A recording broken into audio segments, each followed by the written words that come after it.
Madame, Messieurs, bienvenue dans ce nouveau numéro d'Info Verte, votre magazine qui traite des questions environnementales. Et pour aujourd'hui, nous sommes en train de parler du développement des chaînes des valeurs vertes. Et pour cela, je reçois sur ce plateau Monsieur Daniel Moulenda. Il est professeur full à l'université de Kinshasa. Il est en train d'évoluer entre deux facultés. Je vois la faculté des sciences économiques et des gestions et la faculté des sciences au département de l'environnement. Bonjour, professeur Daniel. Bonjour, madame. Vous allez bien? Je vais bien, merci. Très heureuse de vous avoir aujourd'hui sur ce plateau. Nous sommes en train de parler ce jour du développement de chaînes des valeurs vertes. Avant d'entamer ce sujet, professeur, je sais que vous êtes président exécutif du CIRAD. Le CIRAD, c'est le Centre interdisciplinaire pour la recherche et l'application en développement durable. C'est quoi le CIRAD? On peut savoir? Bon, le CIRAD, c'est une ASBL constituée par des chercheurs, c'est-à-dire des professeurs, des doctorants, des chefs de travaux, d'autres experts qui évoluent dans le domaine du développement durable. Okay. Il a pour objectif d'accompagner la République démocratique du Congo dans la compréhension et la mise en œuvre des objectifs du développement durable. Nous sommes partis de l'expérience malheureuse que le Congo a connue concernant l'exécution des OMD, l'objectif du millénaire pour le développement.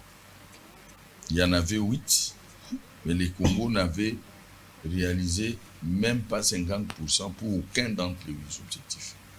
Nous nous sommes dit, parce que nous sommes dans les domaines, il faut accompagner les Congolais, les Congos, par la sensibilisation. Nous faisons des conférences, nous publions des ouvrages, pour que les gens comprennent que les temps ont changé. Il faut que nos comportements changent aussi. Parce que si nos comportements demeurent prédateurs, ne croyez pas que nous arriverons à un résultat cohérent dans l'exécution des objectifs de développement durable fixés par les Nations Unies. Ok, vous avez eu certainement organisé plusieurs actions pour l'année 2023.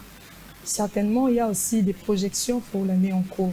Est-ce qu'on peut savoir ça? Qu'est-ce que le CIRAD prévoit, par exemple? Donc, pour 2024, nous avons prévu 3 axes au niveau du travail qui sera fait à CIRAD. L'axe numéro 1, c'est que nous avons choisi un thème intitulé « Entreprendre en économie verte ». Okay. Nous allons publier un ouvrage commun. Plusieurs chercheurs vont contribuer à l'élaboration de cet ouvrage. Nous voulons seulement montrer aux Congolais que nous avons étudié pour travailler pour les autres. Maintenant, il faut qu'on commence à changer les contenus de nos enseignements pour dire à la jeunesse que vous pouvez travailler aussi pour votre compte. Ou alors, vous travaillez pour autrui, mais travaillez aussi pour vous-même. Parce que si vous voulez devenir riche, ce n'est pas en étant politicien ou fonctionnaire qu'on devient riche. Le président ivoirien Laurent Gbagbo avait dit, si vous voyez un politicien riche, il a volé. Et ça, c'est vrai. Si vous voyez un fonctionnaire riche, il a volé. Les seules personnes qui ont le droit de faire fortune, ce sont les gens qui prennent les risques. Les entrepreneurs, les hommes d'affaires, les femmes d'affaires. Parce qu'ils prennent les risques, ils ont le droit d'accumuler aussi. Or, dans nos pays ici en Afrique, l'accumulation se fait ailleurs. C'est pourquoi nous tournons en rond. Cet ouvrage va permettre aux gens de comprendre que nous pouvons exploiter nos ressources naturelles en étant entrepreneurs. Okay. Au lieu de continuer à nous lamenter sur la pauvreté qui apparaît comme sans solution. Ça, c'est l'axe numéro 1. L'axe numéro 2, nous allons faire une conférence sur le développement durable. Disons, une formation sur le développement durable. Et nous ferons une conférence sur la nouvelle économie climat pour déceler les opportunités et les défis pour la RDC. Cette conférence, cette formation, elle est, je dirais, orientée vers les étudiants ou bien vos membres, les membres effectifs du CIRAD? Donc la conférence, nous la destinons aux étudiants et aux cadres dans les entreprises publiques, privées et les cadres dans l'administration publique. Parce que nous sommes en train de vulgariser les concepts de développement durable, qui n'est pas encore mal compris chez nous. C'est pourquoi nous pouvons assister à la promotion des actions prédatrices, pas en cachette, mais publiquement. Vous voyez un peu? Je prends un exemple. Toutes les rivières de Kinshasa sont polluées. Est-ce qu'il y a quelqu'un qui en fait un problème?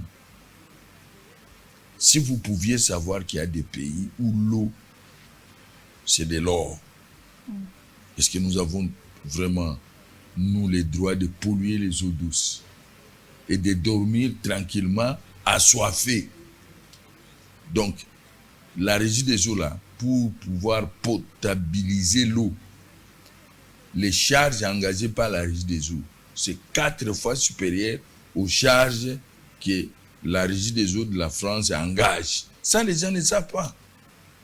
Que notre comportement exacerbe notre pauvreté. Maintenant, quand les factures de la régie des eaux arrivent, oh, Touroué Mati. Mais vous savez quelles dépenses on engage pour potabiliser cette eau sale? L'eau qui est devenue sale à cause de nos approches de consommation. Je termine. 3e axe, nous voulons descendre vraiment chez monsieur le peuple pour commencer à expérimenter certaines méthodes de culture. Par exemple, le reboisement. On reboise quoi? Est-ce qu'il suffit de planter les arbres? Non. Il faut planter des arbres utiles.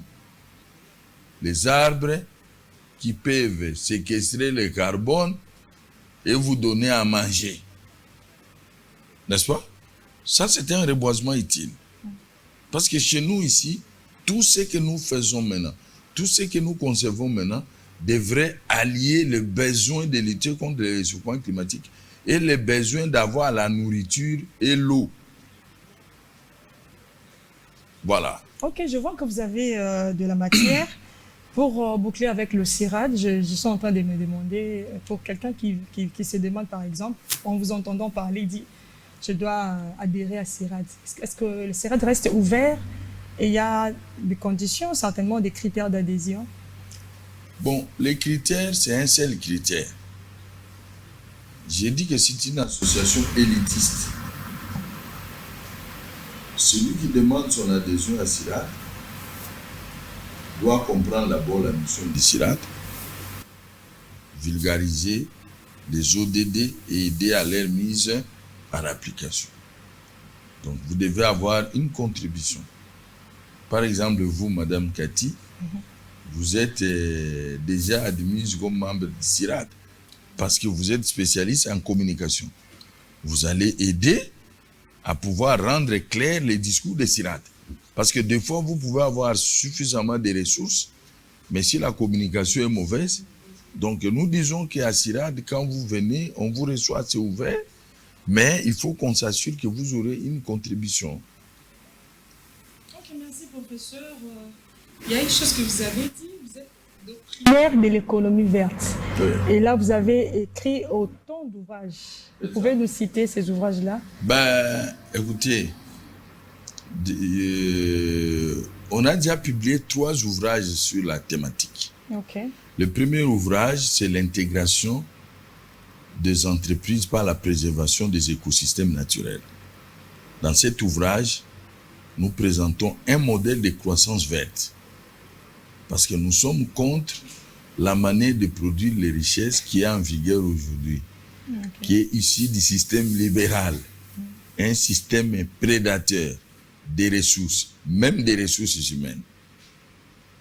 Un système qui consolide les inégalités. Et un système qui nous a créé un monstre que nous appelons aujourd'hui le réchauffement climatique. Dans ce livre-là, nous présentons un nouveau modèle que nous appelons le GIPEN, gestion de l'intégration des entreprises par la préservation des écosystèmes naturels. C'est-à-dire qu'aujourd'hui, toute entreprise qui produit les richesses devrait s'assurer aussi qu'elle a apporté une contribution à la régénération des écosystèmes naturels, afin que les générations futures trouvent un capital naturel qui leur permettra de résoudre ou bien de satisfaire à leurs besoins. Ça, c'est le premier ouvrage. Le deuxième ouvrage, celui-là a été publié, je crois, en 2017 chez l'Harmattan. Et je crois qu'en 2020, nous avons publié un autre ouvrage intitulé « Gouvernance verte et émergence économique en République démocratique du Congo ». C'est à l'époque où le gouvernement congolais avait donné une prévision de l'émergence à l'an 2030. Nous avons apporté une contribution pour démontrer qu'il n'y a pas d'émergence tant que le Congo n'aura pas, à 2030, tant que le Congo n'aura pas changé son modèle économique. Il faut qu'on passe au renforcement de la gouvernance verte à tous les niveaux. Ce n'est qu'après ça qu'on peut planifier une date d'émergence. Ça, c'est le deuxième ouvrage. Le troisième que nous avons baptisé en 2023, toujours publié à l'Harmattan, le deuxième et le troisième ouvrage. Le troisième, c'est Théorie et pratique de l'économie verte en Afrique et pour l'Afrique. Je vais vous dire, madame, que c'est l'Harmattan qui a complété pour l'Afrique. Ok. Oui, nous avons dit en Afrique. Dans c'est l'ouvrage. Oui, c'est celui-là. Oui, oui. Vous voyez, théorie et pratique de l'économie verte. Moi, nous, on avait dit en Afrique tout simplement. Mais l'Harmattan nous a dit, après avoir lu le contenu, nous ajoutons et pour l'Afrique. C'est pour dire que nous y avons défini un modèle qui est approprié pour l'avancement économique de l'Afrique. Parce que, je vais vous dire, madame, nous avons tous au niveau mondial les défis du réchauffement climatique. Mais chaque région, chaque pays devrait s'organiser en fonction de ses propres priorités. J'insiste, ici nous avons une première priorité, c'est la faim. Tozananzala. Donc personne ne vient nous conduire comme des moutons vers des solutions comme celles que nous entendons à travers entrer dans la transition énergétique. Nous allons entrer dans la transition énergétique sans manger. Donc nous, la priorité, c'est la nourriture. La priorité, c'est l'énergie. Les ODD 1 et 7. C'est pas là que nous devrions commencer. Ok. Oui, mais quand je dis l'ODD 7, c'est pas que nous entrons directement dans la transition énergétique. Nous devons d'abord manger à notre faim, boire à notre soif, et nous réglerons les autres problèmes. Voilà, ça c'est le troisième livre. Pour ne pas vous couper la parole, mais je veux juste paraphraser quelque chose que j'ai vu ici dans cet ouvrage, Théorie et pratique de l'économie verte en Afrique et pour l'Afrique. Mais vous avez dit quelque part, il est utile d'intensifier l'éducation au développement durable dans toutes les couches sociales, en commençant par les élites et étudiants.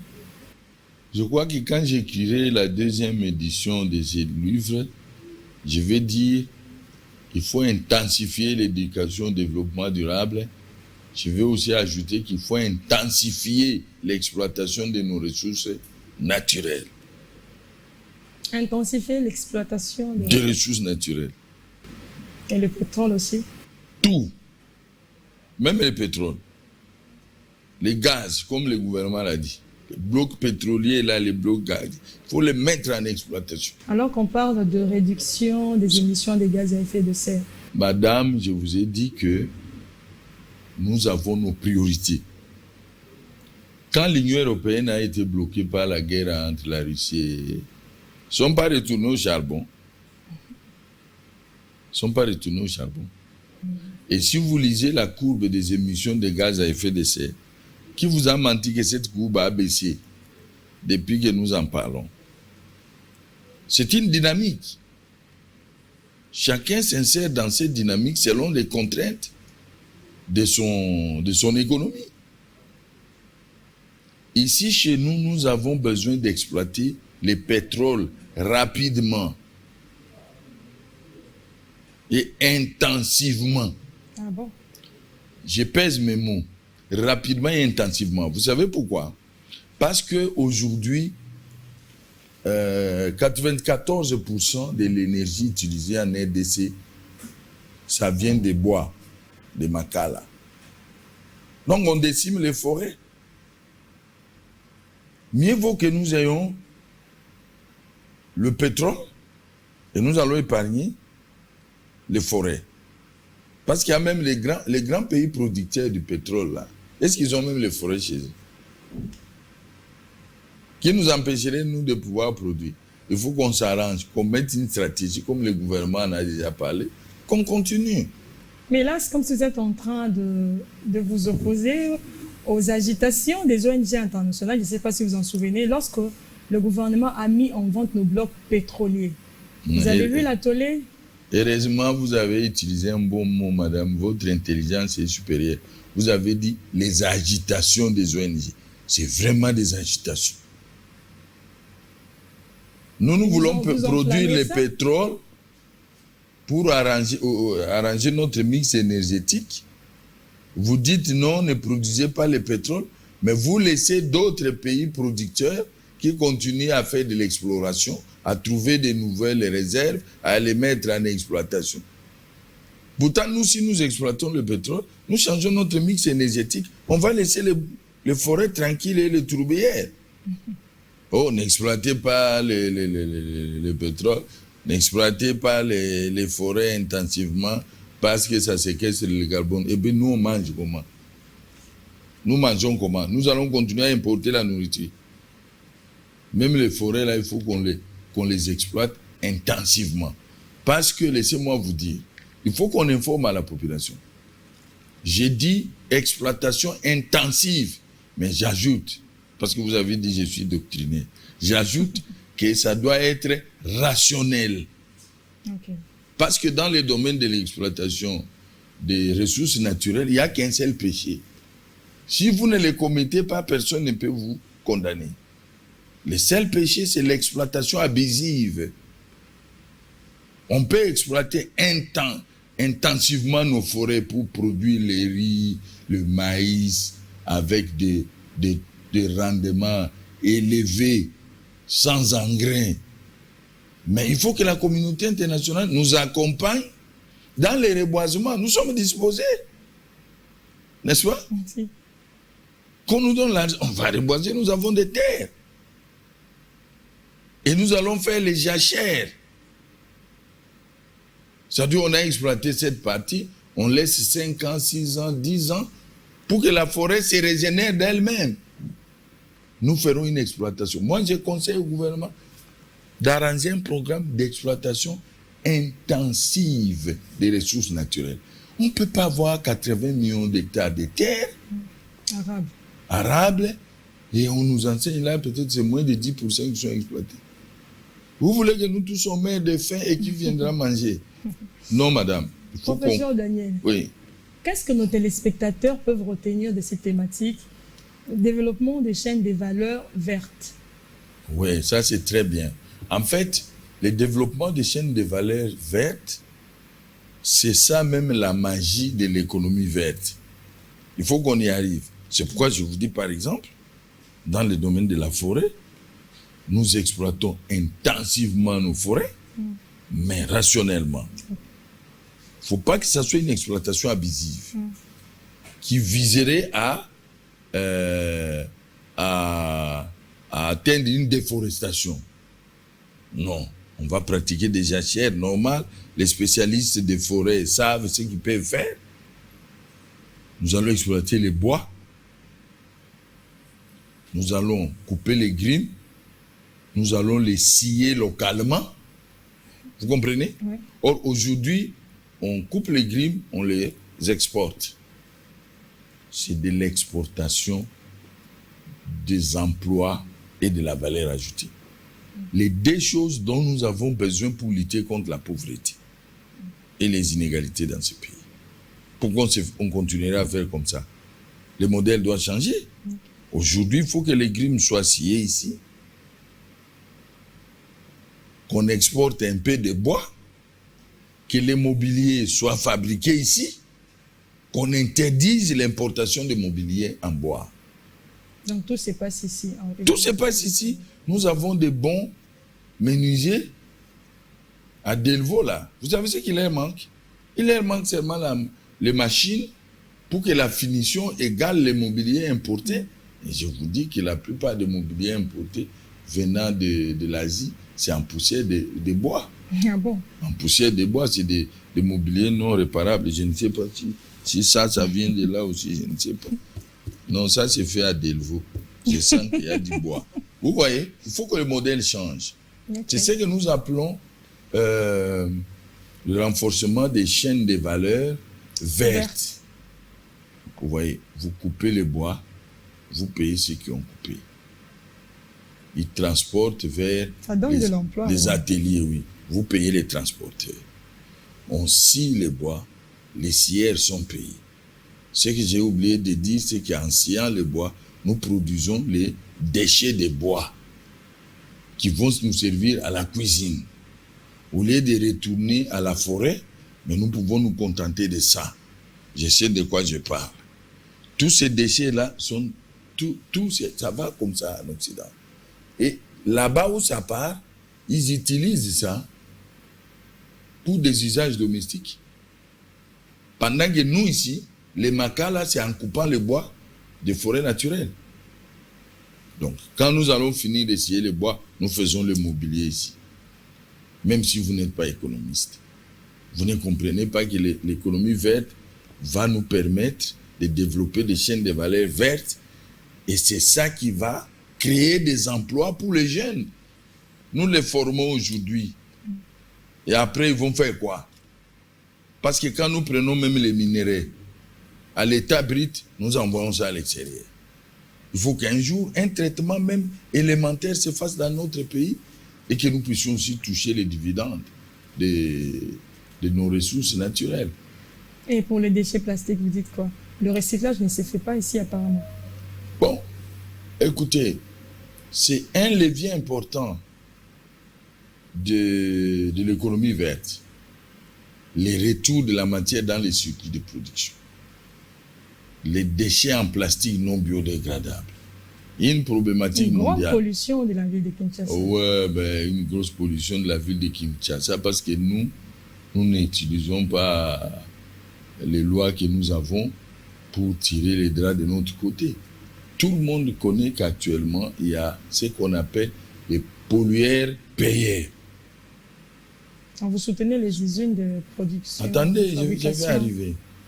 Ce qui doit être appliqué ici, c'est la loi sur la pollution, qui dit que les pollueurs doivent payer des compensations pour éliminer ces déchets.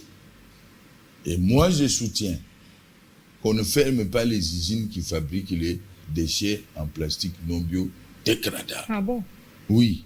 Ça, c'est le modèle des pays occidentaux qui ont déjà atteint un niveau élevé de développement. Le chômage est à 5%. Mais nous, le chômage est à 85%. Comment voulez-vous qu'on adopte le modèle de ces pays industrialisés depuis plus de 2 décennies, qui commencent à vivre avec des ajustements? Nous, il faut laisser ces usines-là continuer à produire parce qu'il y a des travailleurs congolais qui sont payés. Mais il faut imposer à ces usines qui payent des taxes environnementales suffisantes. Dans le cas de l'application de la loi pollueur payée. Comme ça, le gouvernement va prendre cet argent pour ramasser et trier les déchets. Je vais vous donner une information. Les déchets là, quand ils sont ramassés et triés, je parle de plastique, d'autres entreprises privées viendront les acheter chez le gouvernement pour aller les recycler. Par exemple, les bouteilles en plastique là, c'est avec ça qu'on fait, si on recycle, on fait les chaises en plastique. Donc, nous entrons dans un cycle qui tourne. Et la ville sera propre. Mais nous aurons tiré un avantage. On aura gardé les emplois dans la vieille chaîne de production. Et nous allons créer d'autres emplois et des revenus dans les recyclages. Mais l'objectif sera atteint. La ville sera propre. Mais quand vous dites non, supprimer les industries là, moi en tant qu'économiste environnementaliste, je ne suis pas d'accord. Pourquoi? Parce que mettre un Congolais au chômage aujourd'hui, vous savez ce que ça coûte? Bon, quand vous le mettez au chômage, vous pouvez lui dire quand est-ce qu'il trouverait un autre emploi. Allez un peu demander aux gens qui habitent les camps de Socidaire à Malou. Depuis quand Socidaire a été fermé, maintenant il y en a qui croupissent sous le poids de leur âge. Quand est-ce qu'ils auront de l'emploi? Jusqu'à la mort. On ne peut pas supprimer un seul emploi au Congo. Il faut trouver des approches qui sont bénéfiques pour nous, madame. Nous sommes en train, petit à petit, d'arriver à la fin de cette émission. Alors, professeur, nous passons à notre rubrique qu'on appelle Interprète. Je sais que vous avez un message clé à passer en rapport avec l'exploitation intensive et rationnelle de nos forêts. Devant la caméra, je ne sais pas, vous devez vous exprimer dans nos langues nationales.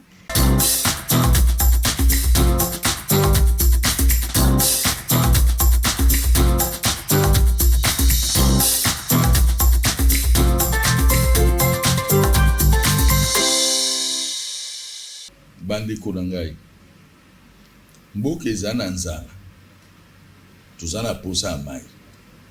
Me Nzambe apesa biso zamba, apesa biso mabele, tosalelaka yango te.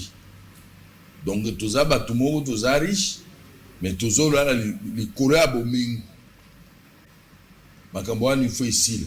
Yango nazoloba gouvernement esalela biso programme. Tosalela penza bazamba wana bien parce que soki otali bafufu ebimaka na bazamba wana, hein? Linyoko moko ekozala 2 mètres. Parce que bazamba wana bande ekelama ezanda bipai mususu mutu akoma nanu te. Tozana bibale. L'État sunga biso tosala culture ya irrigation. Analengo moyanyu surtout soit c'est Sankuru. Sankuru ye ongonyi wa mamba. Ongonyi wa mamba lo Sankuru ko haulange to kambe. Mais paka chambe kimane ko shota te kamba ba ushila ulala kasu. Te kola ashi. Te kole kunda. Te kola kete teto. To kambe. To kalole kete. To sa l'agriculture. Kanga asungwa aki wakasu wakata te la luungu. Wache su wako unaka coton. Wako unaka aluwa. Wakasalaka bisodamba. Hatuyo uchala ndena. Analingule tito. Temo. Tokalo ya anya. Asunguwaka to saleka wa iduwa. Dasho munase. Tolonge se. Tolonge koko. Tolonge nyama. ba oto tianye wola makaso.